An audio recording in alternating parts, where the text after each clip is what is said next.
আপনাদের সকলকে আমি একটি বিনীত অনুরোধ করতে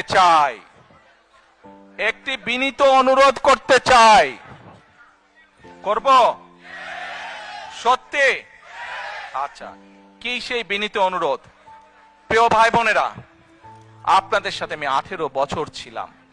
বিভিন্ন সময়ে বিভিন্ন অনুষ্ঠানে অনেক মানুষের সাথে দেখা হয়েছে। আপনাদের সাথে বহু স্মৃতি আমার রয়ে গিয়েছে। আপনাদের সাথে বহু দুঃখ কষ্ট আমি শেয়ার করেছি। আপনারা বিভিন্ন সময়, আমার বক্তব্যের শুরুতেই বলেছি, যুক্তরাজ্য সহ বিভিন্ন দেশের প্রবাসী, বিশেষ করে যারা জাতীয়তাবাদী, বাংলাদেশি জাতীয়তাবাদের রাজনীতিতে বিশ্বাস করেন, আপনারা বহু মানুষ বিভিন্ন সময় আমার পরিবারের, দলের বিপদের সময় আমাকে মানসিকভাবে সাহস দিয়েছেন, সহযোগিতা করেছেন, সমর্থন জুগিয়েছেন। আজকে বিশেষ করে লন্ডনে যারা আছেন, বিশেষ করে তোমরা যারা ইয়াং আছো, ছবি তোলার জন্য পাগল হয়ে যাচ্ছ, প্রত্যেকের কাছে আমার একটি অনুরোধ, 25 তারিখে ইনশাআল্লাহ আপনাদের দয়া, আল্লাহর রহমতে আমি দেশে ফিরে যাব।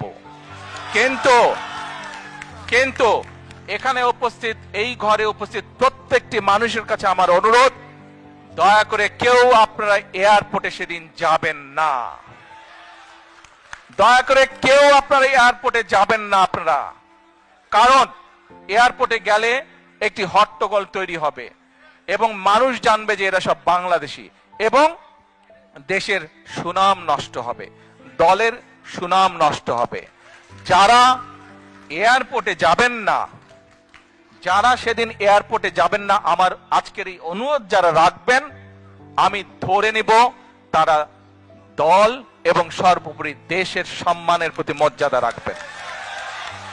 আর আমার মানা করা সত্ত্বেও, আমার অনুরোধ করার পরেও যারা যাবেন, আমি ধরে নিতে বাধ্য হব যারা ব্যক্তিগত স্বার্থের জন্য সেখানে গিয়েছেন। প্রিয় ভাই বোনেরা, সকলের কাছে দোয়া চেয়ে যাচ্ছি, আপনারা দয়া করে দোয়া করবেন, দেশনেত্রী খালেদা জিয়ার জন্য দোয়া করবেন।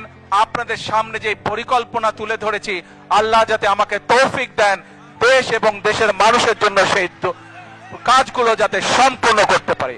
আল্লাহ হাফেজ। বাংলাদেশ জিন্দাবাদ, বাংলাদেশ জাতীয়তাবাদী দল জিন্দাবাদ। আসসালামু আলাইকুম।